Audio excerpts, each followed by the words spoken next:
વિભિન્ન કક્ષાઓ છે. આપણે એમ કહીએ ને, ગમે તેને ભજો જવાનું તો એક જ ઠેકાણે છે ને, આ બિલકુલ અશાસ્ત્રોક્ત વાત છે. ગીતાજીમાં ભગવાન એમ કહે છે, જેને ભજો છો એને પામો છો. દરેકના વિશિષ્ટ ધામ છે, દરેકના વિશિષ્ટ સ્થાન છે. આપણે શાસ્ત્ર વાંચતા નથી એટલે આપણને એમ લાગે જે કરો બધું ચાલે. ના, દરેક ક્રિયાનું એક વિશિષ્ટ ફળ હોય છે, દરેક આરાધનાનું એક વિશિષ્ટ ફળ હોય છે, દરેક ઈષ્ટ એક વિશિષ્ટ પ્રકારનું ધામ આપતા હોય છે. દરેકની મહત્તા બતાવી છે. એટલે અહીંયા સમજાવ્યું દેવતા પદ, અવતાર અને અવતારી પરમાત્મા કે જે આ વિભિન્ન અવતારોને લઈને આવે છે. આગળ જેમ ચર્ચા નીકળશે એમ આગળ કરીશું. આ 24 પ્રકારના પ્રભુના અવતારો છે એની ચર્ચા કરી. આગળ 4 પ્રકારના અન્ય પ્રશ્નો સૌનકાદિ ઋષિઓએ પૂછ્યા. ભાગવત સંબંધી, ભાગવતના કર્તા સંબંધી, ભાગવતના વક્તા સંબંધી અને ભાગવતના શ્રોતા સંબંધી. આ 4 પ્રકારના પ્રશ્નો કર્યા. ભાગવતના કર્તા સંબંધી પ્રશ્ન કર્યો અને અહીંયા સૂતજીએ વ્યાસજીના પ્રાગટ્યની કથા કહી. વર્ણન કરતા બોલ્યા, દ્વાપરે સમનુ પ્રાપ્તિ તૃતીયે યુગ પર્યયે જાતઃ પરાશરાદ યોગી વાસવ્યા કલયા હરે. વર્તમાન ચતુર્યુગીના ત્રીજા યુગ દ્વાપરમાં મહર્ષિ પરાશરને ત્યાં સત્યવતીના ગર્ભથી ભગવાનના જ્ઞાન અવતાર, બોલો વ્યાસ ભગવાન કી જય, વ્યાસ નારાયણ કી જય. પરાશરને ત્યાં ભગવાનના જ્ઞાન અવતાર એવા વ્યાસજીનું પ્રાગટ્ય થયું. જો આ પરાશર સંધ્યાકાળનો સમય હતો, યમુનાજીનો તટ હતો, ન કરવાનું કૃત્ય થયું. સત્યવતી મત્સ્યગંધા નામની કન્યા સાથે સંબંધ બંધાયો.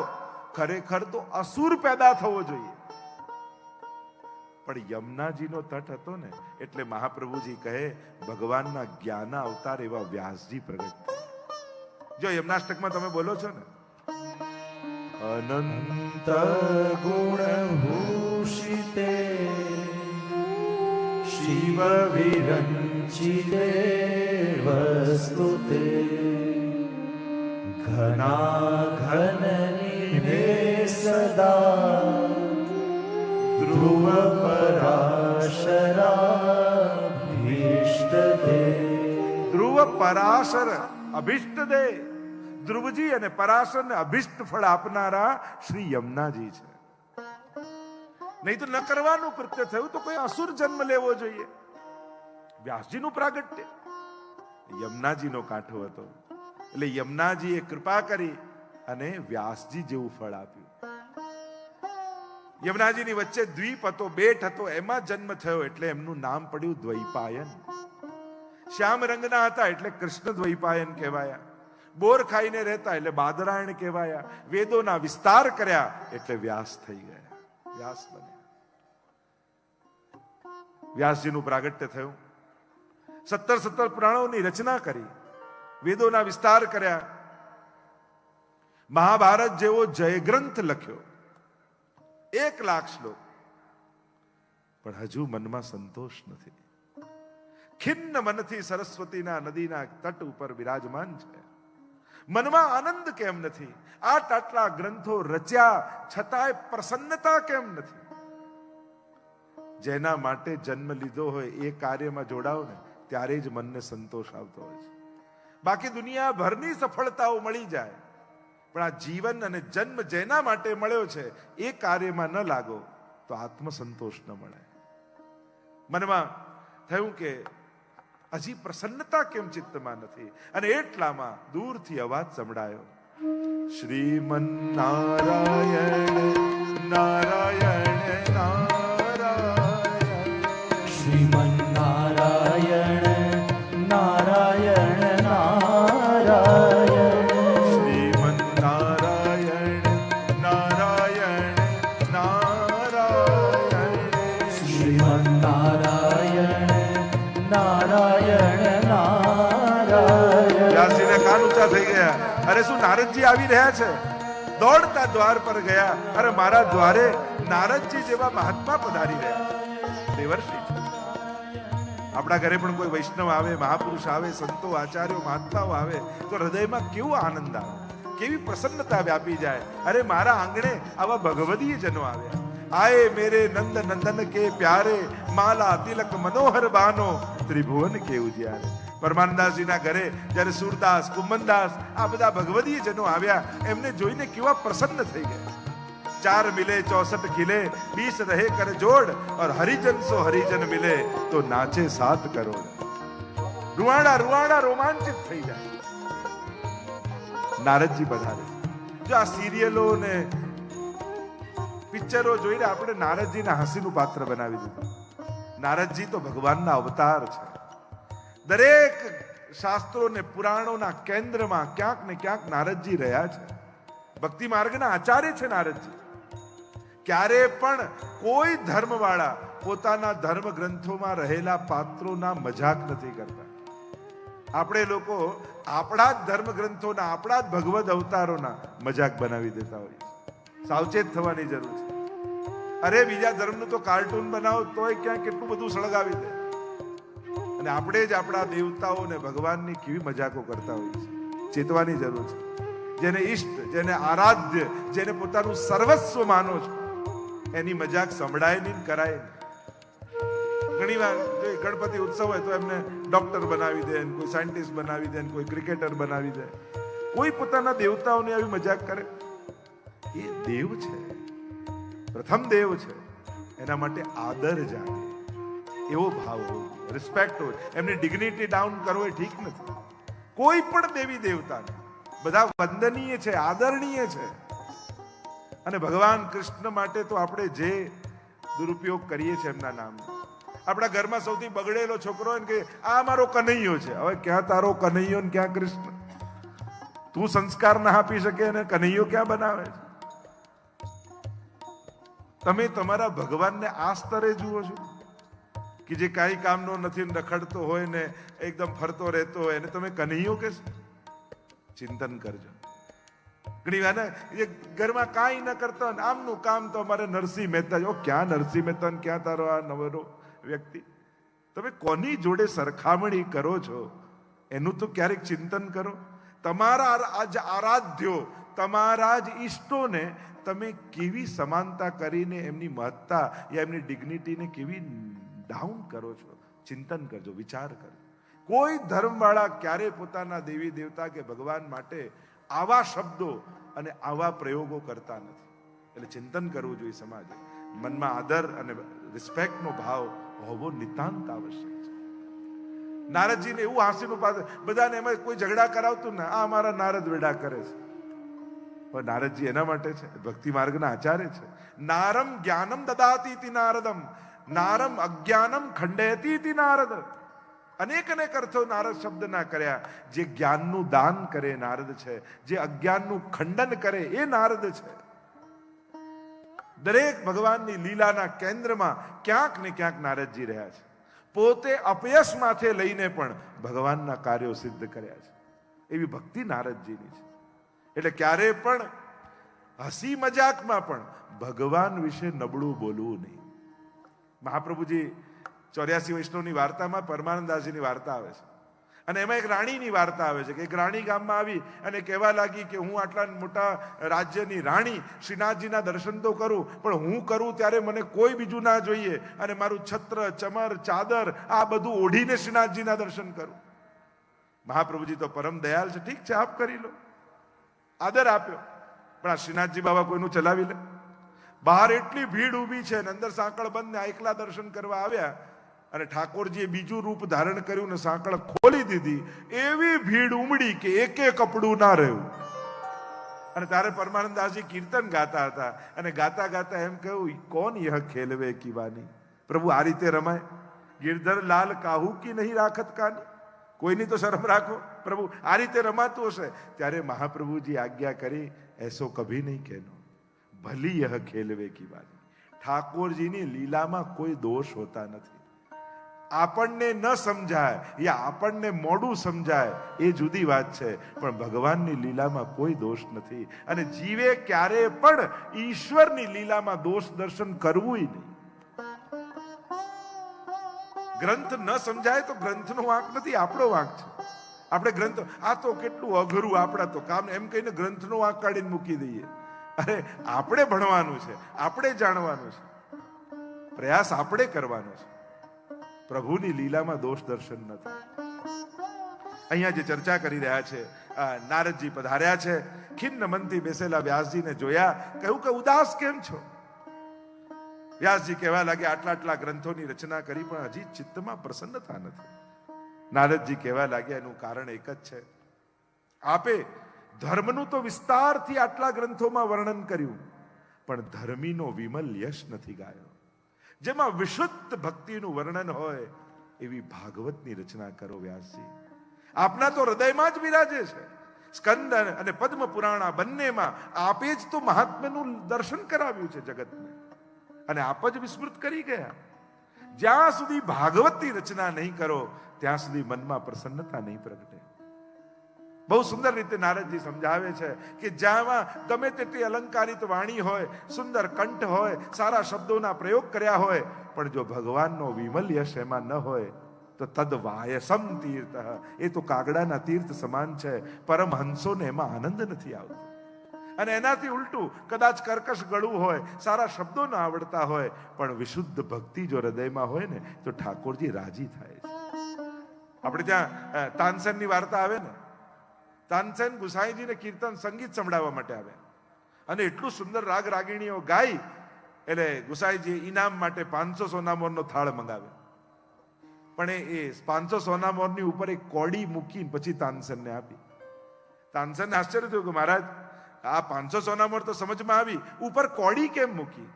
ત્યારે ગુસાઈજીએ કહ્યું કે તાનસેન, તમારું સંગીત સર્વોત્તમ છે અને એનું ઇનામ 500 સોનામોર છે, પણ એમાં ભગવાનના યશનું ગાન નથી, એટલે અમારા માટે તો કોડી બરાબર છે. કારણ કે રાગ ગમે તેટલો સુંદર હોય, પણ પ્રભુનો અનુરાગ ભળેલો ન હોય એમાં ભક્તોને આનંદ નથી આવતો. નારદજી કહેવા લાગ્યા, વ્યાસજી મારી સામે જુઓ, કેવલ ઉપદેશ નથી આપતો, મારા જીવનના અનુભવ પરથી તમને કહું છું. 3 જન્મની કથા કહી નારદજીએ પોતાના જીવનની, અને કહ્યું કે પૂર્વ જન્મમાં હું દાસીનો પુત્ર હતો. અમારા ગામમાં ચાતુર્માસ કરવા માટે કેટલાક મહાત્માઓ આવ્યા. રોજ રાતના સત્સંગ થાય. નાનપણમાં જ મારા પિતા તો ગુજરી ગયેલા, મારી માને ચાકરીમાં રાખી દીધી, અને હું છેલ્લે બેઠો બેઠો મહાત્માઓના મુખેથી સત્સંગનું શ્રવણ કરું. સત્સંગ સાંભળતા સાંભળતા મારું અંતઃકરણ પવિત્ર બની ગયું.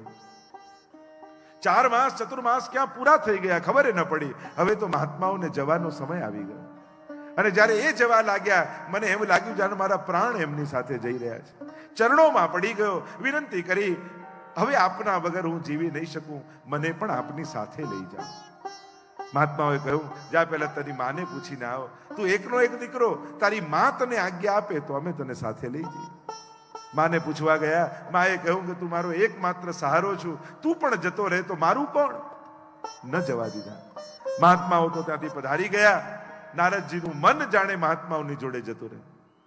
નારદજી કહેવા લાગ્યા, એકવાર મારી મા ગૌશાળામાંથી જતી હતી અને સર્પે દંશ દીધો અને મા પડી, પણ પડતા પડતા એનો હાથ ગાયની પૂંછને અડી ગયો, અને એ અડવા માત્રથી એનો ઉદ્ધાર થઈ ગયો. જો કેવી મહત્તા ગૌ સેવાની બતાવી છે. કેવલ પૂંછને સ્પર્શ કરવા માત્રથી ઉદ્ધાર બતાવે છે. વૈષ્ણવે રોજ કાંઈક પોતાની શક્તિ પ્રમાણે ગાયની સેવા માટે જરૂર કાઢો. જ્યાં પણ ઉત્તમ રીતે સેવા થતી હોય ત્યાં એનું યોગદાન કરો. તમે પોતે જાતે જઈને ગાય માટે કાંઈ ને કાંઈ ગૌગ્રાસ આદિ કોઈ પણ રીતે ગૌ સેવામાં જોડાવો. વૈષ્ણવનું કર્તવ્ય છે. ગૌરક્ષાની શરૂઆત શ્રી મહાપ્રભુજી 500 વર્ષ પહેલા, આપણે તો વાર્તા ગહેવરવનના ત્યાં પ્રસંગમાં આવે છે, બેઠકજીના ચરિત્રમાં, કે જ્યારે એ ગાયની પ્રસંગ કે પથ્થરની ગાય હતી, અને ત્યાં સુબાએ કહ્યું કે આ પથ્થરની ગાયની પૂજા નહીં કરવા દો, અને સ્વયં મહાપ્રભુજીએ પથ્થરની ગાયની પાછળ ઘાસ રાખ્યું અને વળીને ખાધું, અને ગૌ પૂજા ચાલુ રહે એના માટેના મહાપ્રભુજી પોતે પ્રયાસ કરે. તો આમ અનેકવિધ કથાઓ જોડાયેલી છે. ગૌ સેવા માટે જે કાંઈ પણ થાય દરેક વૈષ્ણવે જરૂર કરે. ગાયની પૂંછને સ્પર્શ થયો ને ઉદ્ધાર થઈ ગયો. નારદજી કહેવા લાગ્યા, મને હવે કોઈ રોકનારું રહ્યું નહીં. ઉત્તર દિશા તરફ હું આગળ આગળ આગળ નદીઓ, પર્વતો, વનોને પસાર કરતા કરતા આગળ ગયો. એક વિશાળ વટવૃક્ષ આવ્યું, નીચે જઈને બેઠો, સમાધિ લગાવી. સમાધિમાં પરમાત્મા આવ્યા અને કહ્યું, આ જન્મમાં તમને મારો અનુભવ નહીં થાય. ટૂંક જ સમયમાં પ્રલય કાલ આવશે, બધું જ જલમાં ડૂબી જશે અને ફરી સૃષ્ટિનું સર્જન કરીશું. ત્યારે મારા અવતાર રૂપે તમારો જન્મ થશે. નારદજી કહેવા લાગ્યા, જુઓ વ્યાસજી, કેવલ પ્રભુની વિશુદ્ધ ભક્તિ કરવા માત્રથી એક સાધારણ હું જીવ અને હવે ભગવદ અવતાર બની ત્રિલોકમાં પરિભ્રમણ કરી રહ્યો છું. આ કેવલ ને કેવલ વિશુદ્ધ ભક્તિને કારણે છે. વ્યાસજી, ભાગવતની રચના કરો. હૃદયમાં છે, અનુભૂતિ છે, હવે અભિવ્યક્તિ કરશો તો આનંદનો અનુભવ થશે. નારાયણ નારાયણ કરતા નારદજી પધારી ગયા. વ્યાસજી સરસ્વતીમાં સ્નાન કરીને બિરાજમાન થયા. ગણપતિને લખવા માટે બિરાજમાન કર્યા અને સમાધિમાં વ્યાસજી બિરાજ્યા. મહાપ્રભુજી આજ્ઞા કરે છે, ભાગવતમાં 3 ભાષાઓ છે: લૌકિક ભાષા, પરમત ભાષા અને સમાધિ ભાષા. આ 3 પ્રકારની ભાષાઓ છે, જેમાં કેવલ કુદરત આદિનું વર્ણન હોય લૌકિક. પરમત, પેલાની પાસે મેં આ સાંભળ્યું હતું એમ બીજાની વાત કરે એ પરમત ભાષા. અને સમાધિમાં વ્યાસજીને પોતાને જે દર્શન થયું હોય એ સમાધિ ભાષા. સમાધિમાં બિરાજમાન થયા વ્યાસજી અને ભાગવતની લીલાઓ પ્રગટ થવા લાગી. જો આપણે ત્યાં ઋષિ કોને કહેવાય? ઋષય મંત્ર દ્રષ્ટારઃ. જેને ધ્યાનમાં મંત્રોનું દર્શન થાય એ ઋષિ. વ્યાસજી આના ઋષિ છે. ભાગવતજીનું દર્શન વ્યાસજીને સમાધિમાં થયું છે. એક એક લીલાઓ વ્યાસજીના નેત્રોની સામે પ્રગટ થવા લાગી. મહાભારતનું રણસંગ્રામ સમાપ્ત થયું છે. ભયંકર યુદ્ધ થયું છે. મહાભારત વિરામ પામ્યું છે. માનો કુરુક્ષેત્રનું મેદાન એક વિશાળ સ્મશાન ઘાટ બની ચૂક્યું છે, મરઘટ બની ચૂક્યું છે. કોઈના કપાયેલા ધડ પડ્યા છે, કોઈના કપાયેલા મસ્તક પડ્યા છે, કોઈના કપાયેલા હાથ પડ્યા છે. દૂર દૂરથી સ્ત્રીઓના રડવાના અવાજ સંભળાય છે. બોલો વલ્લભાધીશ કી જય, ગોવર્ધન નાથ કી જય. मेरे तो आधार है श्री वल्लभ के चरणारविंद. मेरे तो आधार है श्री वल्लभ के चरणारविंद. वल्लभ के चरणारविंद, विठ्ठल के चरणारविंद. वल्लभ के चरणारविंद, विठ्ठल के चरणारविंद. मेरो तो आधार है श्री वल्लभ के चरणारविंद. मेरो तो आधार है वल्लभ के चरणारविंद. वल्लभ के चरणारविंद, विठ्ठल के चरणारविंद. वल्लभ के चरणारविंद, विठ्ठल के चरणारविंद. सब सारन को सार है श्री वल्लभ के चरणारविंद. सब सारन के सार है श्री वल्लभ के चरणारविंद.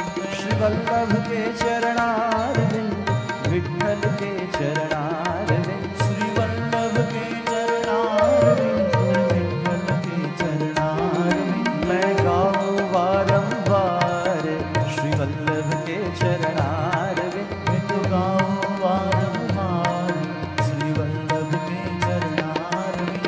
वल्लभ के चरणारविंद, विठ्ठल के चरणारविंद. श्री वल्लभ के चरणारविंद, विठ्ठल के चरणारविंद. मेरे मस्तक को श्रृंगार है श्री वल्लभ के चरणारविंद. मेरे मस्तक को श्रृंगार है श्री वल्लभ के चरणारविंद. श्री वल्लभ के चरणारविंद, विठ्ठल के चरणारविंद. श्री वल्लभ के चरणारविंद, श्री विठ्ठल के चरणारविंद. मेरो तो आधार है श्री वल्लभ के चरणारविंद. मेरो तो आधार है श्री वल्लभ के चरणारविंद. श्री वल्लभाधीश की जय, श्री गोवर्धन नाथ की जय. परम श्रद्धेय શ્રી બાલકૃષ્ણલાલજી મહારાજ, શ્રી કાકાજી અને પ્રિયાંક બાબા મહોદય શ્રી બંને કૃપા કરી આપણી આ દિવ્ય અને અલૌકિક કથામાં બિરાજમાન થયા છે. આજે જે રામ જન્મભૂમિમાં ભગવાન રામની પ્રતિષ્ઠા કરવામાં આવી અને મહામહોત્સવ આપણે કથાના અંતમાં ઉજવવાના છીએ. પ્રત્યેકના હૃદયમાં જે આનંદ અને ઉલ્લાસ જાગ્યો એને દીવા રૂપે, પ્રતીક રૂપે એક સમૂહ આરતીનું ભવ્ય આયોજન આપના સાનિધ્યમાં આપણે કરીશું. તો એ પણ કથાના વિરામમાં આપણે આનંદ લઈશું. આઈએ પુનઃ કથા કી ઓર આગે बढ़े. વ્યાસજી સમાધિમાં બિરાજમાન થયા અને ભાગવતના દિવ્ય પ્રસંગો વ્યાસજીના નેત્રોની સામે પ્રગટ થવા લાગ્યા. મહાભારતના રણસંગ્રામનો વિરામ થયો છે અને આખું કુરુક્ષેત્રનું મેદાન વિશાળ સ્મશાન ઘાટ બની ચૂક્યું. કોઈના કપાયેલા ધડ, કોઈના કપાયેલા મસ્તક, દુર્ગંધ આવી રહી છે શબોની. ગીધ અને સમડીઓ આકાશમાં ઉડતા ઉડતા મળદાઓના શરીરમાંથી માંસના લોંદાઓ ખેંચી ખેંચી આકાશમાં ઉડી રહ્યા છે. દૂર દૂરથી સ્ત્રીઓના રડવાના અવાજ સંભળાય છે, બાળકોની કિકિયારીઓ સંભળાય છે અને મળદાઓના ઢગલામાં અશ્વત્થામા કોઈને શોધી રહ્યો છે અને અશ્વત્થામા શોધી રહ્યો છે પોતાના મિત્ર દુર્યોધનને. એટલામાં દૂરથી અવાજ સંભળાયો, મિત્ર! અને અશ્વત્થામાના કાન ઊંચા થઈ ગયા. આ તો દુર્યોધનનો અવાજ છે. દુર્યોધન જીવિત છે. અને દિશા તરફ ભાગતો ભાગતો ભાગતો અશ્વત્થામા આવ્યો. જુએ તો જેની જંઘાઓ ઉપર ગદાઓના પ્રહાર કરી ધ્વસ્ત કરી નાખેલી જંઘાઓ, લોહીના ખાબોચિયામાં અંતિમ શ્વાસો ગણતો દુર્યોધન તડપી રહ્યો છે. કારણ કે દુર્યોધનને એવું વરદાન છે કે કોઈ એક વાત એવી સાંભળે કે એ સાંભળીને હર્ષ થાય અને તુરંત એ જ વાતથી શોક થાય, ત્યારે જ એનું મૃત્યુ થાય. એવું વરદાન છે. એક સાથે આ બંને લાગણીનો અનુભવ થવો જોઈએ. જ્યાં અશ્વત્થામાને જોયો, દુર્યોધનની આંખમાં ચમક આવી ગઈ. મિત્ર, અરે તારી આવી દુર્દશા કોણે કરી? દુર્યોધન કહેવા લાગ્યો, હમણાં એ બધી વાતનો સમય નથી. મિત્ર, મારી પાસે સમય બહુ ઓછો છે. મારી અંતિમ ઈચ્છા પૂરી કર. હાથમાં હાથ મૂકીને અશ્વત્થામા વચન આપે છે, વચન આપું છું, તારી અંતિમ ઈચ્છા પૂરી કરીશ. બતાવ શું છે તારી ઈચ્છા? અને તારે દુર્યોધન મરતા પહેલા કહે છે, અશ્વત્થામા, મારી અંતિમ ઈચ્છા એ છે કે મરતા પહેલા 5 પાંડવોના કપાયેલા મસ્તક જોવા માંગુ છું. દુષ્ટની ઈચ્છાઓ પણ દુષ્ટ હોય. અને અશ્વત્થામા હાથમાં હાથ મૂકીને વચન આપે છે, તને વચન આપું છું, કાલે સૂરજનું પહેલું કિરણ નીકળે એ પહેલા 5 પાંડવોના કપાયેલા મસ્તક લાવી તારા ચરણોમાં ફેંકીશ. અશ્વત્થામા અષ્ટ ચિરંજીવીઓમાં જેનું સ્મરણ કરાય છે. આજે પણ વલ્લભકુલનો જન્મદિવસ હોય તો માર્કંડે પૂજા થાય અને માર્કંડે પૂજામાં અષ્ટ ચિરંજીવીનું પૂજન થાય. એ અષ્ટ ચિરંજીવીમાં અશ્વત્થામાનું પણ પૂજન થાય છે. અશ્વત્થામા બલિર વ્યાસો હનુમાશ વિભીષણ કૃપઃ પરશુરામશ્ચ સપ્તૈતે ચિરજીવીન. અને 8મા માર્કંડે ઋષિ. આ 8 ચિરંજીવી કહેવાય. એનું પૂજન કરાય. તો પછી અશ્વત્થામાની બુદ્ધિ આવી કેમ થઈ? મહાપ્રભુજીએ કારણ બતાવ્યું. કારણ અશ્વત્થામાએ દુર્યોધનનું અન્ન ખાધું છે. એટલે જ આપણે ત્યાં કહેવાય કે ગમે ત્યારે, ગમે ત્યાં, ગમે તેનું ખાવાથી બુદ્ધિ બગડે છે. દરેક ધર્મમાં અન્નની શુદ્ધિ ઉપર વિશેષ મહત્વ અને ભાર અપાય છે. આપવું ગમે તેને, પણ લેવું ગમે તેનું નહીં. જો તમે દાન આપો, ભોજન કરાવો, ગમે તેને આપ, કદાચ એ પાત્ર ન હોય ને કદાચ દુરુપયોગ કરતો છતાં લઈ જાય તો વાંધો નથી. આપતા પહેલા 100 વાર વિચારજો, પણ લેતા પહેલા 1000 વાર વિચારજો. ગમે તેનું લેવું તો ક્યારેય નહીં. આપણે ત્યાં એમ કહ્યું છે, મન મિલે ઇષ્ટ મિલે, મિલે ભજન રસ રીત, તાહી કે સંગ કીજીએ ખાન પાન ઓર પ્રીત. આટલી વસ્તુ હોય તો ભોજન થાય. અને અહીંયા અશ્વત્થામા વચન આપે છે, સામી છાતીએ લડવાની તાકાત હવે અશ્વત્થામાની નથી. વિચાર કરે કે શું કરું?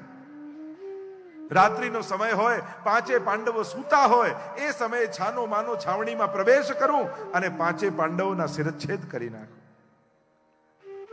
વિચાર કર્યો, નક્કી કર્યું, આજે જ રાતના એ કાર્ય કરો. ભગવાન જાણી ગયા. ભગવાને પાંચે પાંડવોને કહ્યું કે મારે તમારી જોડે મંત્રણા કરવી છે, ચાલો મારી સાથે. અને પ્રભુ પાંચેને પોતાની સાથે લઈ ગયા. પાંચે પાંડવોના 5 પુત્રો હતા. એમણે ભગવદ આજ્ઞાનું ઉલ્લંઘન કર્યું. પ્રભુ એમને પણ કહ્યું તમે ચાલો મારી સાથે. અને એ માન્યા નહીં અને ગયા નહીં. અને ગયા નહીં એટલા માટે જ્યાં પાંડવો સૂતા હતા એ જગ્યાએ પાંચે પાંડવોના યુવાન પુત્રો સૂતા છે. રાત્રિના સમયે ખુલ્લું ખડગ લઈ અશ્વત્થામા પ્રવેશ કરે છે છાવણીમાં. અંધારાનો સમય છે, કાંઈ દેખાય એમ છે નહીં. એને થયું પાંચે પાંડવો સૂતા છે અને સૂતેલા પાંચે પાંડવોને સમજી પાંચે પાંડવોના યુવાન પુત્રોના શિરચ્છેદ કર્યા, પોટલામાં બાંધ્યા, લઈને દોડ્યો અશ્વત્થામા. ભાગતો ભાગતો ભાગતો ભાગતો અશ્વત્થામા સૂરજનું પહેલું કિરણ નીકળવાની તૈયારી છે અને પહોંચ્યો છે દુર્યોધન પાસે. દુર્યોધનને કહેવા લાગ્યો, મિત્ર, મેં મારું વચન નિભાવ્યું છે, પાંચે પાંડવોના કપાયેલા મસ્તક લઈને આવ્યો છું. દુર્યોધનની આંખમાં આવી ચમક, બતાવો, મનમાં પ્રસન્નતા થઈ, જલ્દી મને બતાવો, મારી પાસે સમય ઓછો છે. અને જ્યાં પોટલામાંથી પાંચે મસ્તકો ફેંક્યા, દુર્યોધન પ્રલાપ કરવા લાગ્યો. અરે મિત્ર, તે આ શું કર્યું? આ પાંડવો નથી, આ તો પાંડવોના પુત્રો છે. એમણે મારું શું બગાડ્યું હતું? તે તો અમારી પાછળ અમારું કોઈ તર્પણ કરનારું ન રહેવા દીધું, અમારી પાછળ અમારું કોઈ શ્રાદ્ધ કરનારું ન રહેવા દીધું. પ્રલાપ કરતા કરતા દુર્યોધને પ્રાણોના ત્યાગ કર્યા. કારણ કે પાંડવોના મસ્તક લાવ્યા એ સાંભળીને હર્ષ થયો. અને જ્યાં પાંડવોના પુત્રના દર્શન કર્યા અને એને શોક થયો, હર્ષ અને શોક બંનેનો અનુભવ થયો અને ત્યાં એના પ્રાણોના ત્યાગ થઈ ગયા. અહીંયા સવારનો સમય થયો. પોતાના વાન સોયા બાળકોને જગાવવા માટે દ્રૌપદી પ્રવેશ કરે છે છાવણીમાં. એક વિચાર કરો, એક માં જ્યારે પ્રવેશ કરે અને પાંચે પુત્રોના કપાયેલા ધડ પડ્યા હોય, એ દ્રશ્ય એક માં માટે જોવું કેટલું કઠિન છે. ઘણા દ્રશ્યો જોવા ગમે નહીં દુનિયામાં. દીકરો 4 ખભે ચડીને ઘરની બહાર જતો હોય અને માં દરવાજે ઊભી હોય, એ જોવું કોને ગમે? ઘણી વાર એમ થાય કે યુદ્ધમાં આટલા સૈનિકો આના મર્યા, આ સૈનિકો આના મર્યા. એ કેવલ સૈનિક નથી હોતો, એ કોઈનો દીકરો હોય છે, કોઈનો પતિ હોય છે, કોઈનો ભાઈ હોય છે. વ્યક્તિ એક મરે, સાથે કેટલા સંબંધો મરી જતા હોય છે. વ્યક્તિ ભલે એક જ હોય, પણ સંબંધો, કેટલી સંબંધોની હત્યાઓ થતી હોય છે. એટલે જ્યારે જ્યારે યુદ્ધ થાય ને, ત્યારે કોઈ દેશ જીતે હારે પછીની વાત, પણ માનવતા તો હારતી જ હોય છે. દ્રૌપદીએ જ્યાં કપાયેલા ધડ જોયા, લોહીથી લથપથ પથારી જોઈ, અને જ્યાં જોયું ને અવાજ લગાવ્યો, હે કૃષ્ણ. અહીંયા પ્રશ્ન કર્યો, અરે ભક્ત છે દ્રૌપદી, તો સુખમાં ભગવાનને બોલાવાય, દુઃખમાં બોલાવાય? કેમ ભગવાનના નામનો પુકાર કર્યો? કહ્યું, આ ક્ષત્રિયોના બાળકો છે. ક્ષત્રિયનો બાળક યુદ્ધના મેદાનમાં લડતો લડતો મરે તો એને સ્વર્ગ મળે, પણ જો સૂતો સૂતો મરે તો એની અધોગતિ થાય. મારા બાળકોની અધોગતિ ન થઈ જાય, હજી એમને ત્યાં કંઈક રૂવાડે પણ જો ભગવાનના નામનો સ્પર્શ થઈ જાય તો એમનો ઉદ્ધાર થઈ જાય. અને આમ વિચાર કરી ભગવાનના નામનો પુકાર કર્યો. અને સાંભળતાની સાથે પાંચે પાંડવો ભગવાનની સાથે આવ્યા છે. પ્રભુ અને પાંડવો જુએ, કોણ છે આ દુષ્ટ, આ દુષ્કૃત્ય કર્યું કોણે? ખબર પડી, લગામ પકડી છે પરમાત્માએ. અર્જુન સવાર થયો રથ ઉપર, લગામ ખેંચી અને આગળ આગળ અશ્વત્થામા ભાગે છે અને પાછળ પાછળ પરમાત્માનો રથ આવી રહ્યો છે. પકડ્યો છે કેશથી અશ્વત્થામાને. અને ભાગવત એમ લખે છે, જેમ કોઈ પશુને બલિ ચડાવવા માટે ઘસડતા ઘસડતા લઈ જવામાં આવે, એ રીતે અશ્વત્થામાને ઘસીટતા ઘસીટતા લઈને આવવામાં આવી રહ્યો છે. અને આ દ્રશ્ય જુએ છે દ્રૌપદી. જો ભાગવતની દ્રૌપદી અને મહાભારતની દ્રૌપદીમાં ઘણો ફરક છે. મહાભારતની દ્રૌપદીમાં કંઈક મદ છે, ગર્વ છે, અહંકાર છે, ઈર્ષા છે. પણ ભાગવત તો ભક્તિનો ગ્રંથ છે ને. અહીંયા તો દરેકને ભક્તિના દૃષ્ટિકોણથી જોવાયા છે. દ્રૌપદી આ દ્રશ્ય જોઈને જે બોલી છે એની તો આપણે કલ્પના ન કરી શકીએ. જ્યાં અશ્વત્થામાને ઘસીટતા લાવતા જોયા અને દ્રૌપદી બોલી, મુચ્યતામ મુચ્યતામ એશ બ્રાહ્મણો નિતરામ ગુરુ. છોડી દો આને, છોડી દો. એશ બ્રાહ્મણ, આ બ્રાહ્મણ છે અને બ્રાહ્મણને અવધ કયો છે. ગમે તેવો દોષ થયો હોય પણ બ્રાહ્મણને મૃત્યુદંડ ન અપાય એમ શાસ્ત્ર કહે છે. એશ બ્રાહ્મણ, આ બ્રાહ્મણ છે. નિતરામ ગુરુ, ગુરુપુત્ર પણ ગુરુ રૂપ કહેવાય. દ્રોણાચાર્ય ગુરુ છે પાંડવોના. જે વિદ્યા પોતાના પુત્રનેથી શીખવાડી એ ગુરુદેવે આમને શીખવાડી છે. કેટલા ઉપકાર ગુરુદેવના રહ્યા છે, પછી કેમ આને મારી શકાય? અને સૌથી મોટી વાત તો એ છે કે અશ્વત્થામા પણ કોઈ માનો દીકરો છે. એક માં થઈને જે દુઃખનો અનુભવ હું કરી રહી છું એવું દુઃખ હું બીજી માને કેમ આપી શકું? છોડી દો.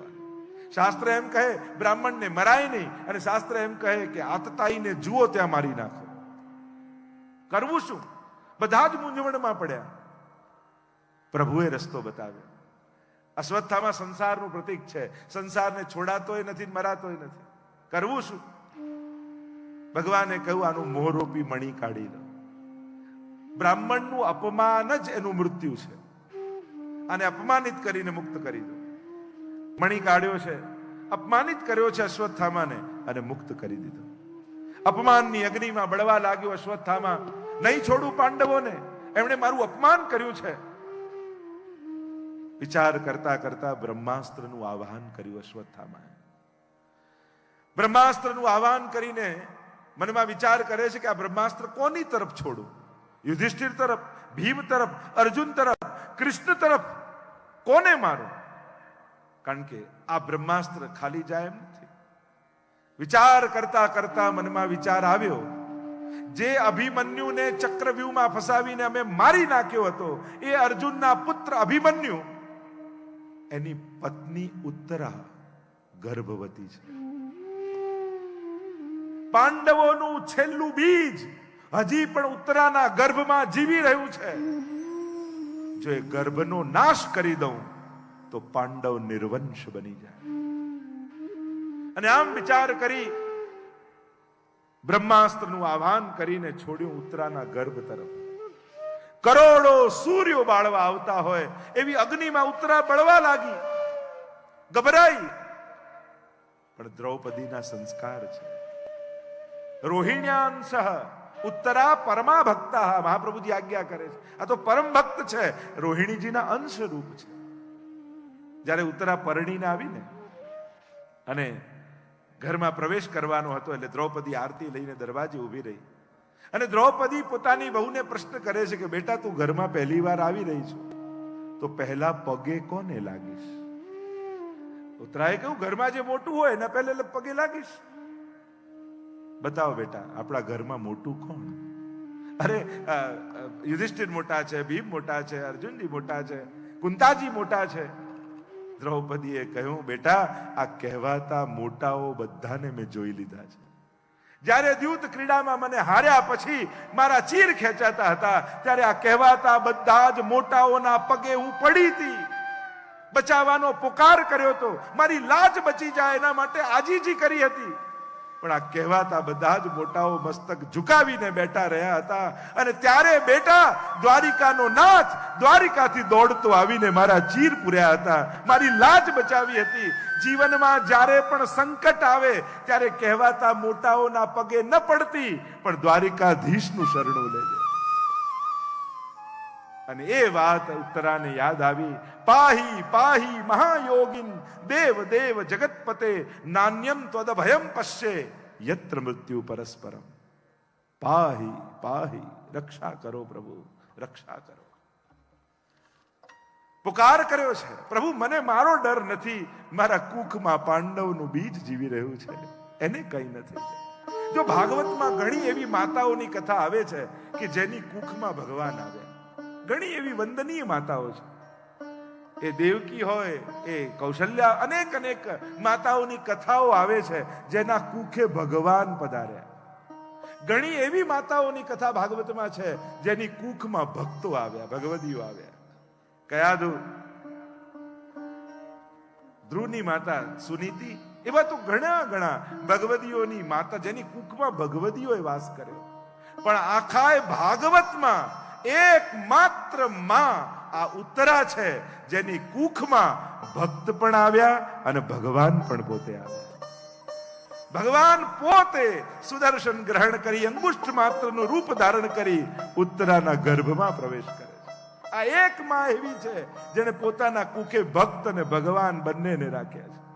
એવી વંદનીય માં. અને એટલા માટે જ તો પરીક્ષિત માટે ભગવાન સુખદેવજીને મોકલે છે. અહીંયા ભગવાન અંગુષ્ઠ માત્રનું રૂપ ધારણ કરી અને ઉત્તરાના ગર્ભની રક્ષા કરી રહ્યા છે. ભગવાન ભક્તોના વંશની પણ રક્ષા કરે છે. ઘણી વાર આપણને એમ લાગે કે આ જન્મમાં આપણે તો કાંઈ એવું કર્યું નથી કે ભગવાન આટલું સુખ આપણને જીવનમાં આપે. ત્યારે માનજો, અત્યારે મારા કર્મોનું મને ફળ નથી મળી રહ્યું. મારા પૂર્વજો જે ભક્તિ કરી ગયા ને એનું ફળ હું ભોગવી રહ્યો છું. મારા વડીલો જે સેવા કરી ગયા, ભગવત નામ લઈ ગયા, એનું પરિણામ રૂપે સુખ હું ભોગવી રહ્યો છું. પ્રભુ રક્ષા કરી રહ્યા છે ગર્ભની. અને ગર્ભમાં રહેલું બાળક ચારે બાજુ જુએ કે આ સુદર્શન લઈને મારી રક્ષા કોણ કરી રહ્યું છે. પરિઈક્ષતિ ઇતિ પરીક્ષિત. જે ચારે તરફ પરમાત્માને જુએ છે એ જ પરીક્ષિત છે. પરીક્ષિતનો જન્મ થયો છે, ભગવાને ગર્ભની રક્ષા કરી. કુંતાજીને ખબર પડી કે પ્રભુએ પાંડવોના વંશની રક્ષા કરી. પ્રભુ કહેવા લાગ્યા, આટલા સમયથી હું અહીંયા છું, હવે મારે દ્વારિકા જવું છે. બધા જ પાંડવો આગ્રહ કરી કરીને રોકવાની કોશિશ કરે છે, પણ પ્રભુ કહે ના, હવે તો મારે જવું જ છે દ્વારિકા. અને પ્રભુ જવા માટે તૈયાર થયા. એટલામાં દૂરથી કોઈ શ્વેત સાડી પહેરીને આવતી એક સ્ત્રી દેખાઈ. જ્યાં નિકટ આવ્યા, પ્રભુએ જોયું આ તો કુંતા ફોઈ છે, કુંતાજી છે. પ્રભુ તુરંત નિકટ ગયા અને કુંતાજી પ્રભુના ચરણોનો સ્પર્શ કરવા ગયા. અને પ્રભુ બે ડગલા પાછળ ખસી ગયા. અરે, તમે તો ફોઈ છો મારા. માં, માસી અને ફોઈ આ ત્રણેય સમાન આદરણીય કહેવાય. તમે મને પગે લાગો છો? અને સ્તુતિ કરતા કુંતાજી બોલ્યા, નમસ્તે પુરુષમ ત્વાદ્યમ ઈશ્વરમ પ્રકૃતે પરમ અલક્ષમ સર્વભૂતાનાં અંતર્બહિરવસ્થિતમ નમસ્તે પુરુષમ ત્વાદ્યમ. પ્રભુ, આપને નમસ્કાર છે. અરે, આપ વડીલ છો, આપ મોટા છો, મારે આપને પગે લાગવું જોઈએ. આપ મને કેમ લાગો છો? કારણ કે આપ પુરુષ છો. અરે ફોઈ, એ તો તમે જાણો જ છો. સાધારણ નહીં, ત્વમેવ આદ્યમ પુરુષ. આપ તો આદિ પુરુષ છો. કહ્યું, આદિ પુરુષ તો બ્રહ્માજી છે. શું બ્રહ્મા છું? પ્રકૃતે પરમ. આપ તો પ્રકૃતિને પર છો. કારણ કે બ્રહ્માજી પણ પ્રકૃતિને આધીન છે. એટલે જ ભગવાન મહાદેવ અને વિષ્ણુ એ ઈશ્વર કોટીમાં આવે અને બ્રહ્માજી જીવ કોટીમાં મૂકવામાં આવે છે. એટલે જ જોજો, વિષ્ણુ અને મહાદેવજીનું આરાધન અને પૂજન બધે દેખાશે, બ્રહ્માજીનું આરાધન નહીં દેખાય. કારણ કે જ્યારે પ્રલય થાય છે અને ભગવાન પ્રલય કરીને સૃષ્ટિનું વિસર્જન કરે છે, ત્યારે બ્રહ્માજીનો પણ લય થઈ જાય છે. અને ફરી સૃષ્ટિનું સર્જન કરે ત્યારે ભગવાનની નાભીમાંથી કમળ અને કમળમાંથી ફરી બ્રહ્માજીનું પ્રાગટ્ય થાય છે. એટલે બ્રહ્માજી શાશ્વત નથી. અને એટલે કહ્યું પ્રકૃતે પરમ. એવી પ્રકૃતિને આધીન છે, કારણ કે સૃષ્ટિનું સર્જન થાય ત્યારે બ્રહ્માજીનું સર્જન થાય છે. આપ તો પ્રકૃતિને પર છો. આપ તો ઘટઘટનું જોનારા છો. જેમ એક અબૂધ વ્યક્તિ કોઈ નાટક જોવા માટે જાય અને નાટક જોવા જાય અને ત્યાં કોઈને રડતો જુએ અને અબૂધ વ્યક્તિ એટલો આત્મસાત પોતાને કરી લે કે એને રડતો જોઈને પોતે રડવા લાગે. એમ પ્રભુ, આપ પણ એવા નાટક કરો છો ને કે અમે પણ આપને સાધારણ મનુષ્ય માની લઈએ છીએ. લોકવત્તુ લીલા કૈવલ્યમ. એ રીતે નાટક કરો. કહેવાય છે નાટક જે ટકે નહીં એ જ નાટક. આપણે ભલે કહેતા હોય કે સિરિયલ, પણ એમાં રિયલ જેવું કાંઈ હોતું નથી, બધું ફેક જ હોય છે. કહેવાય સિરિયલ, ફેક જ છે. પ્રભુ અમે પણ જીવો એવા છીએ ને કે આપ એવી રીતે લીલા કરો. કશ્ચિત યતિ સિદ્ધ. ગીતાજીમાં ભગવાન કહે છે કરોડોમાં કોઈ એક મને ઈશ્વર તરીકે અનુભવી શકે છે, નહીં તો સાધારણ મનુષ્ય માની લે છે. ઘણી વાર કૃષ્ણ માટે ઘણી લોકો આ તો મહામાનવ છે, મહાપુરુષ છે, વિચારક છે ને અનેક પ્રકારની વાતો આપણે કૃષ્ણ માટે સમજીએ છીએ, સાંભળીએ છીએ. આધુનિક જેટલા વિચારકો યા લેખકો જુઓ તો ભગવાનને પણ મનુષ્ય તરીકે જ એને ચિત્રે છે. સૌથી પહેલા એ કોન્સેપ્ટ ક્લિયર થવો જોઈએ કે અહીંયા ભાગવતમાં કોઈ મહામાનવની કથા નથી, ભગવાનની કથા છે, ઈશ્વરની કથા છે. કારણ કે જ્યાં સુધી કૃષ્ણમાં ઈશ્વર બુદ્ધિ સ્થિત નહીં થાય ત્યાં સુધી ભગવાનની લીલાને પૂરો ન્યાય નહીં આપી શકો. કારણ કે ભગવાન અને જીવ બંનેમાં સૌથી મોટો ફરક એ છે જીવ કર્મ કરે અને ભગવાન લીલા કરે.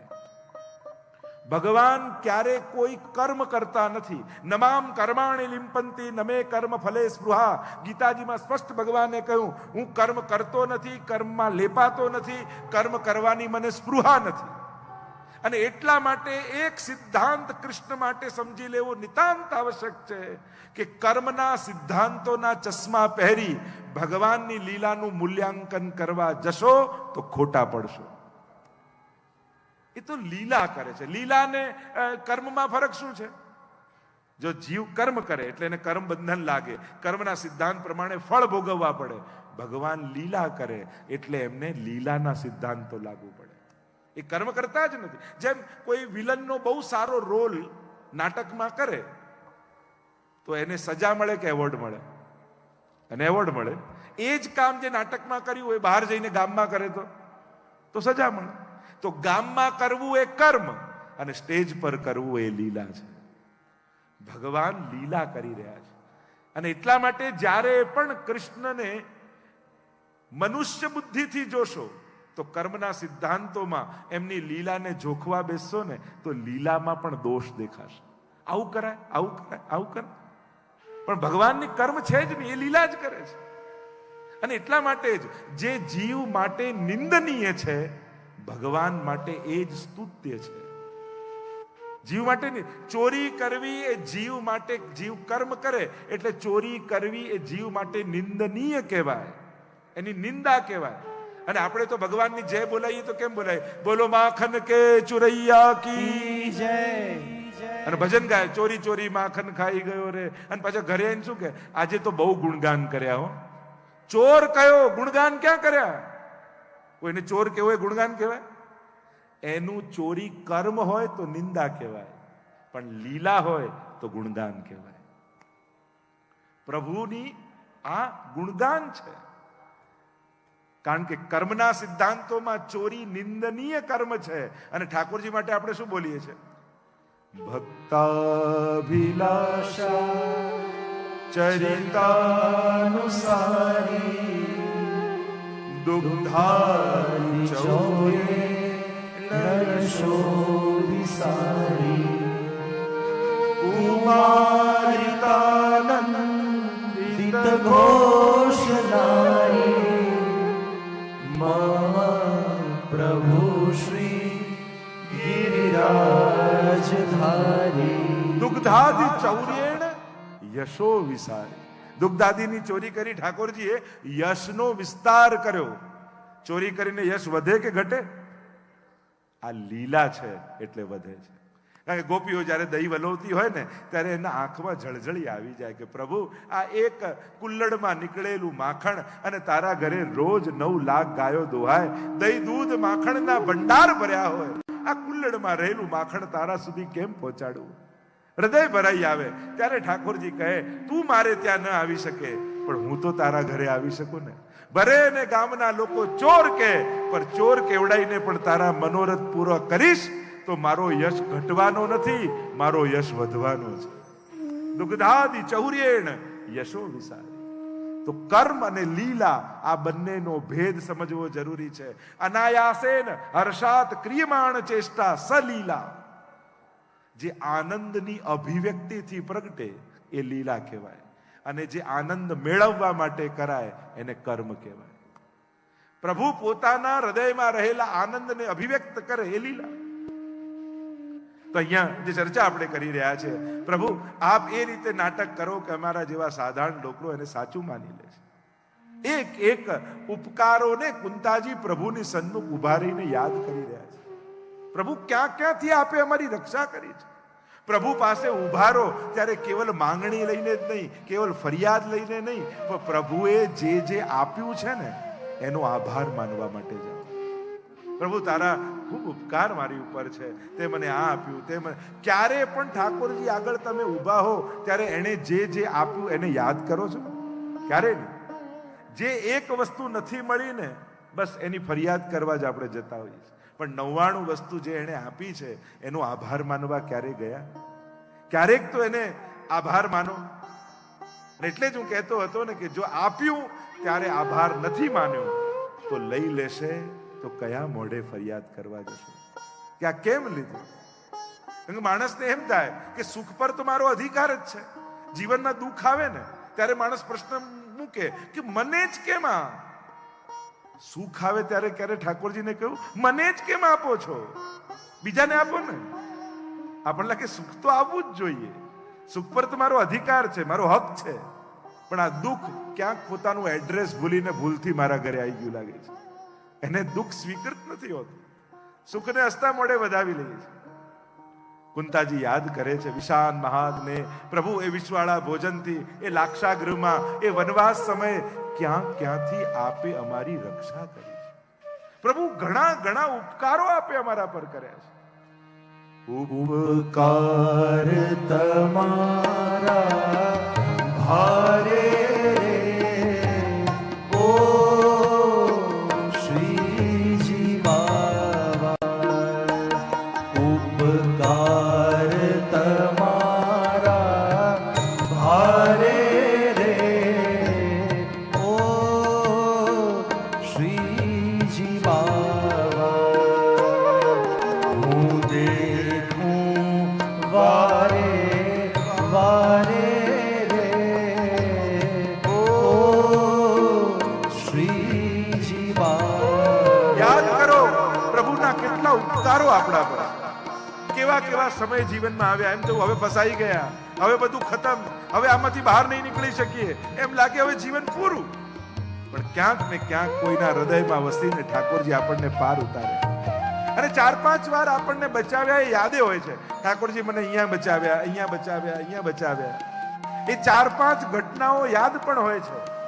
પણ હજારો દુઃખોને આપણા સુધી પહોંચવાય નથી દીધા એ તો આપણને ખબર નથી. મેં જે માગ્યું તે આપ્યું, દુઃખ પડતા પહેલા કાપ્યું. મેં જે માગ્યું તે આપ્યું, દુઃખ પડતા પહેલા કાપ્યું. મને નિજ પદ માહે સ્થાપ્યું રે ઓ શ્રીજી બાવા. ઉપકાર તમારા ભારે રે ઓ શ્રીજી બાવા. ટેગોરની વાર્તામાં એવું આવે છે, એક ભક્ત ભગવાન માટે ખૂબ રડ્યો, ખૂબ રડ્યો, ખૂબ રડ્યો. આંખમાં આંસુ સુકાઈ ગયા. ભગવાનને કહેવા લાગ્યો ક્યારેક તો દર્શન આપ, રોજ રડે, અને હવે તો આંસુ સુદ્ધા સુકાઈ ગયા. અને પ્રભુ પ્રગટ થઈ ગયા. પ્રશ્ન કરે છે ભક્ત કે ભગવાન આપના માટે રોજ રડતો, મારા આંસુને જોવાય આપના આવ્યા, અને હવે આંખમાં આંસુ સુકાઈ ગયા, ત્યારે પ્રગટ થયા. પ્રભુએ કહ્યું ચાલ મારી સાથે. લઈ ગયા વૈકુંઠ પર. મોટો દરવાજો હતો. ભક્તને કહ્યું ખોલ. અને જ્યાં દ્વાર ખોલ્યું સુંદર ફૂલોનો બગીચો છે. પૂછે છે ભક્ત, ભગવાન આ શું છે? ત્યારે ભગવાન બોલ્યા, તારા આંખમાંથી પડેલા એક એક આંસુ મારા વૈકુંઠમાં ફૂલો બનીને ખીલ્યા છે. હું એક આંસુને ભૂલ્યો નથી, તારા એક એક આંસુને સંગરીને રાખ્યા. ઓ પ્રભુ તુજ જેવું સુખદાયી, તુજ જેવી મન મોટાઈ, પ્રભુ તુજ જેવું સુખદાયી, તુજ જેવી મન મોટાઈ, હે નથી ક્યાંય વિશ્વની માહી રે. ઓ શ્રીજી બાવા, ઉપકાર તમારા ભારે રે. ઓ શ્રીજી બાવા. ઘણા કે એક હાથ આપે તો બીજા હાથને ખબર ન પડવી જોઈએ, પણ ભગવાનનો આપવાનો પ્રકાર કંઈક જુદો છે. ભગવાન એક હાથને આપીને બીજાને ખબર પણ ન પડે એમ નથી આપતા. ભગવાન તો એ રીતે આપે છે કે લેનારને ખબર નથી પડતી કે આપનારો કોણ હતો. એને તો એમ લાગે મારી મહેનત, મારી બુદ્ધિ, મારી હોશિયારી, મારી ચતુરાઈ. અરે આપનારો તો એ ઈશ્વર હતો, જેને જીવને લેતા લેતા પણ ખબર ન પડવા દીધી કે આપનારો હું છું.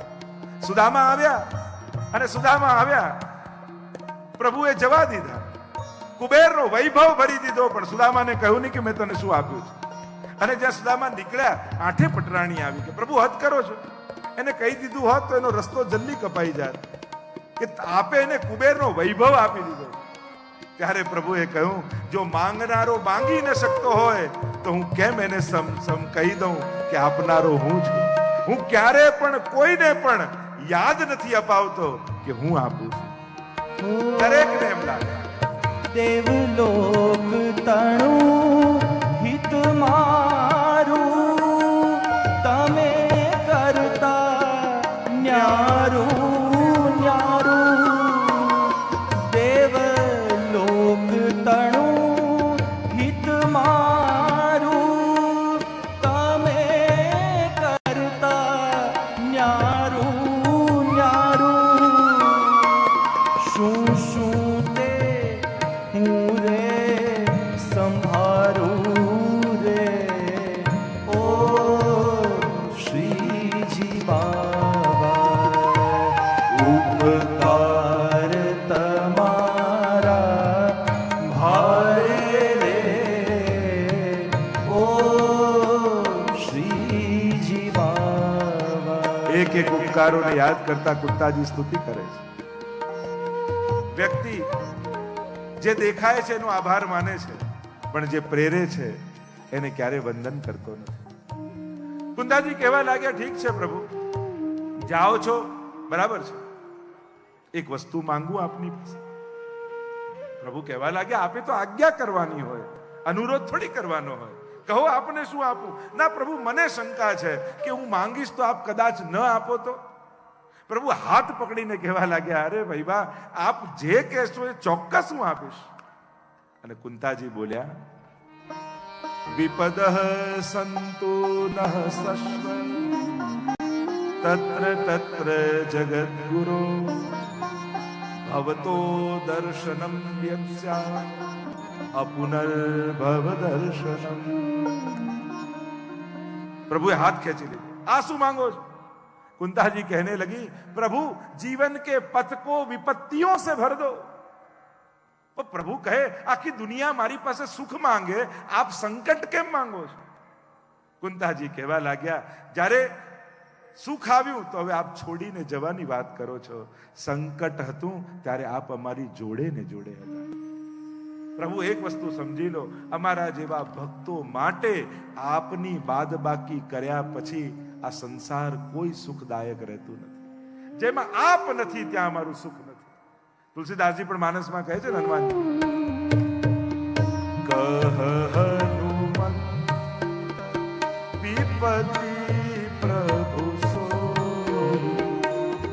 કહ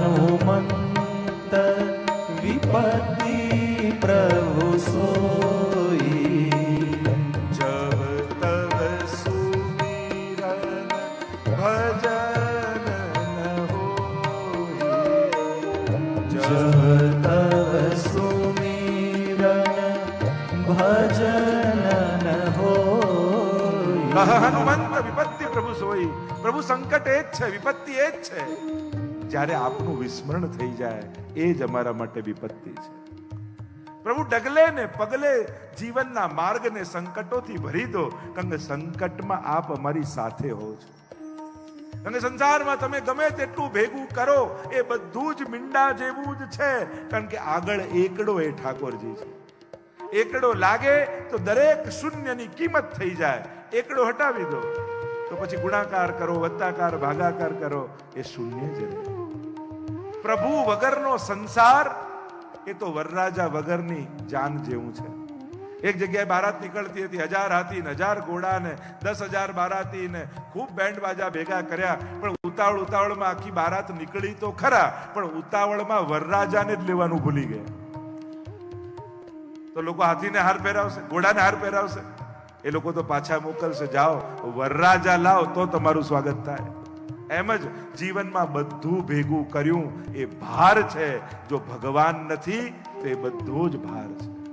અને જેટલો ભાર બાંધીને કૂદશો સાગરમાં તો વહેલા ડૂબી જશો. આ ભવસાગરમાં ડૂબવાની સંભાવનાઓ વધી જશે. પ્રભુને ધરી દેશો તો બધું જ ઉદ્ધારક બની જશે. પ્રભુ સંકટ એટલા માટે માંગુ છું, કારણ કે જીવનમાં સુખ આવે ને તો સંસાર વધી જાય છે. સુખના સમયે સંસાર વધી જાય. દૂર દૂરના સગાઓ પણ સુખી માણસ પાસે આવીને, અમારે તો બહુ નજીકના સગા, અમારે તો સીધા સગા, અમારે તો બહુ આત્મીયતાનો સંબંધ, બધા સગા થવા આવે સુખીના. પ્રભુ સંસારને છોડવાની તાકાત અમારામાં નથી.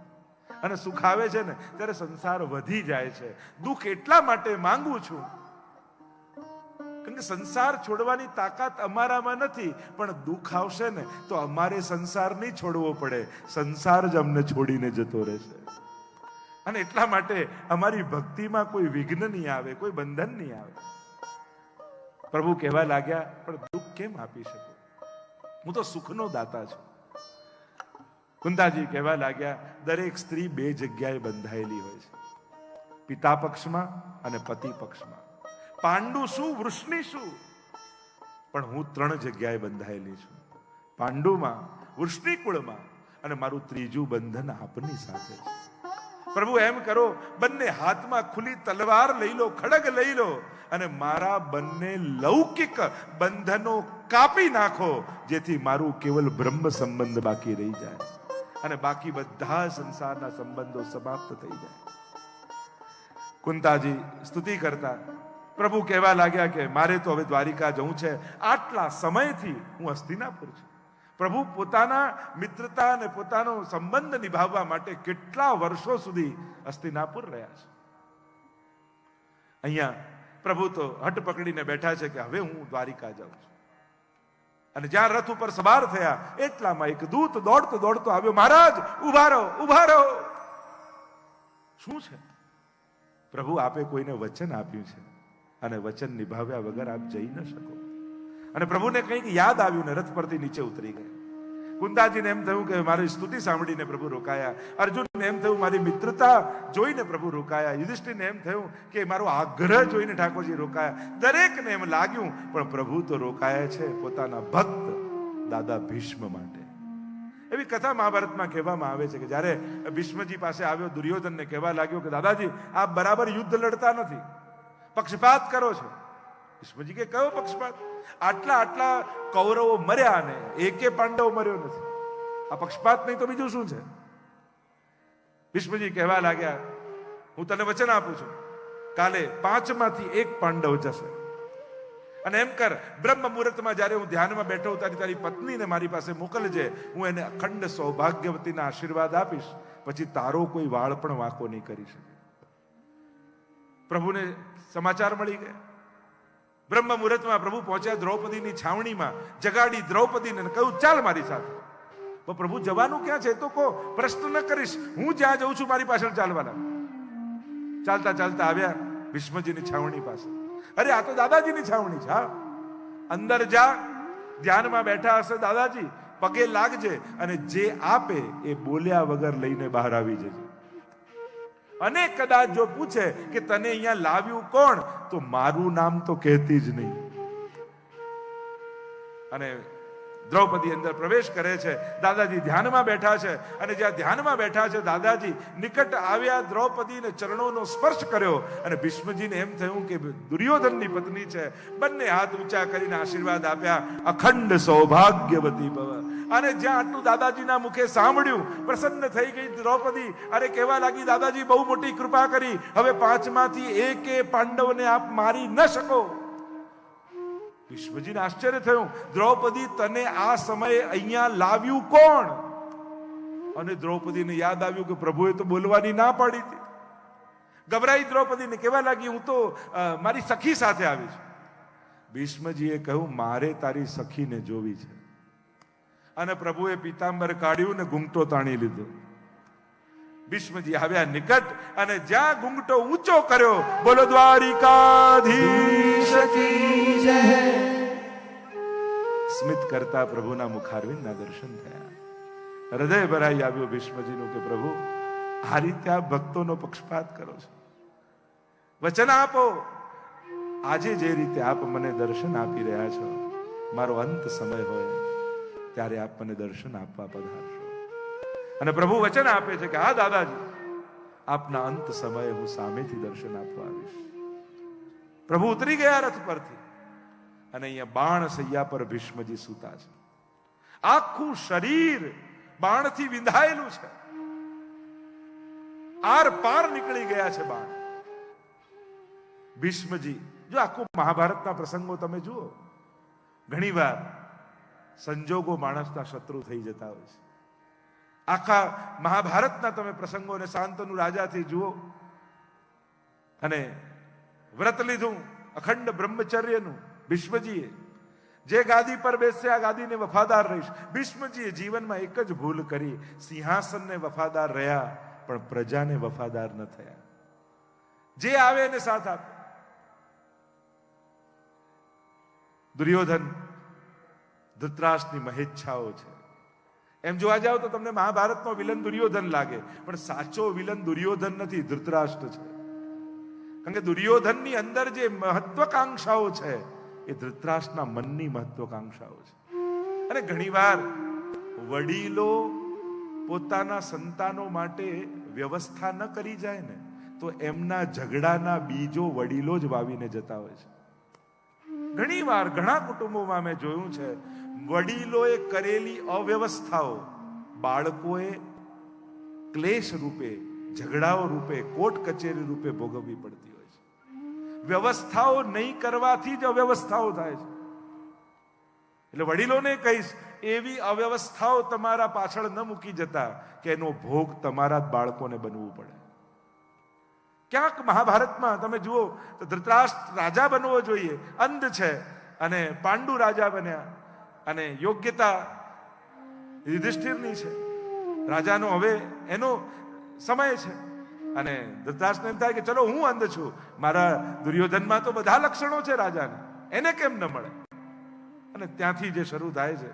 એટલે કહ્યું ને, મહાભારતમાં બધે જ મારું મારું મારું છે. મામ કહા પાંડવાસ છે. મહાભારતમાં મારું મારું છે, રામાયણમાં તારું તારું છે. બધા એકબીજાને આપે છે, ના તું લઈ જા. ભગવાન રામ ભરતને આપે, ભરત રામને આપે. તો મહાભારતમાં મારું મારું, રામાયણમાં તારું તારું, અને ભાગવત શીખવાડે ન મારું ન તારું, આ બધું ઠાકોરજીનું છે. સર્વ સમર્પિતમ ભક્ત્યા કૃતાર્થોસી સુખી ભવ. મહાપ્રભુજીના શબ્દોમાં કહું તો સર્વ સમર્પણ કરીને સુખી થઈ જા. તારી પાસે રાખીશ તો એ જ તારી વસ્તુ દુઃખનું કારણ બનવાની છે. પ્રભુને ધરી દઈશ તો તું નિશ્ચિંત થઈ જઈશ, પ્રભુ બધું સાચવી લેશે. ભક્તો નિશ્ચિતતામ વ્રજેત. અહીંયા ભીષ્મજી બાણ સૈયા પર સૂતા છે અને કહેવાય છે કે ઉત્તરાયણની પ્રતીક્ષા કરી રહ્યા છે. સૂર્યની બે ગતિ છે ને, દક્ષિણાયન અને ઉત્તરાયણ. અને શાસ્ત્ર એમ કહે છે અને ગીતાજીમાં પણ ચર્ચા છે, ઉત્તરાયણમાં જે દેહ છોડે એની સદગતિ થાય. પણ આચાર્યો તો અર્થ એમ કરે છે કે ભીષ્મજી કોઈ સૂર્યની ગતિની રાહ નથી જોતા. ઉત્તરાયણ એટલે કેવલ સૂર્યની જ ગતિ નહીં, પણ ઉત્તરા એટલે અભિમન્યુની પત્ની અને એના ગર્ભમાં જેણે અયન એટલે કે નિવાસ કર્યો છે એવા ઠાકોરજીની પ્રતીક્ષા ઉત્તરા કરી રહી છે. કે પ્રભુ દર્શન આપે, પ્રભુના દર્શન કરું અને પછી દેહનો ત્યાગ કરું. પ્રભુ પાંડવોને લઈને પધાર્યા છે મળવા માટે. અદ્ભુત પ્રશ્નોત્તરીઓ છે, અદ્ભુત છે મહાભારતમાં. બાણ સૈયા પર ભીષ્મજી સૂતા છે, આખું શરીર વિંધાયેલું છે બાણોથી. શ્વેત ધોતી ને શ્વેત ઉપરણો, શ્વેત દાઢી લાંબી છે, શ્વેત લાંબા કેશ છે, શરીર વિંધાયેલું છે, પણ ચહેરા પર એ જ પરમ શાંતિ છે. જીવનભરનો અનુભવ લઈ ભીષ્મજી બાણ સૈયા પર સૂતા છે.